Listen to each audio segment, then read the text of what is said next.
చలో మంగళగిరికి చేనేత కార్మికులు కదం తొక్కారు. రాష్ట్రంలోని 16 సంఘాల చేనేత కార్మికులు మంగళగిరిలో భారీ ర్యాలీ నిర్వహించారు. అనంతరం మహాగర్జన సభ నిర్వహించి చంద్రబాబు ఎన్నికల ముందు ఇచ్చిన హామీలపై గళమెత్తారు. కూటమి సర్కార్ అధికారంలోకి వచ్చి 2 ఏళ్లైనా ఏ ఒక్క హామీ నెరవేర్చలేదన్నారు. తమ సమస్యలను అనేక సార్లు ప్రభుత్వం దృష్టికి తీసుకెళ్లినా పట్టించుకోలేదని మండిపడ్డారు. రాష్ట్రంలోని అన్ని సంఘాల ఐక్యతతో చేనేత గర్జన నిర్వహించామని, ఎప్పటికైనా ప్రభుత్వం కళ్లు తెరవకపోతే ఉద్యమాన్ని ఉధృతం చేస్తామని హెచ్చరిస్తున్నారు.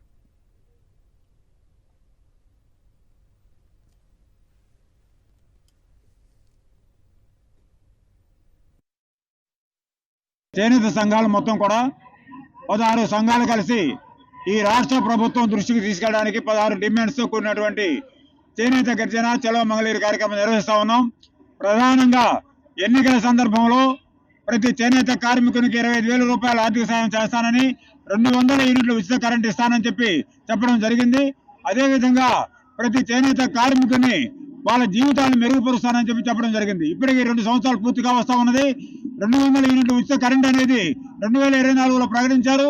25 మార్చి 26వ తారీఖున జీవో ఇచ్చారు చంద్రబాబు నాయుడు గారు. ఆ జీవో ఇప్పటికి కూడా అమలు జరగట్లేదు అనేది మేము ప్రభుత్వం దృష్టికి తీసుకొస్తా ఉన్నాం.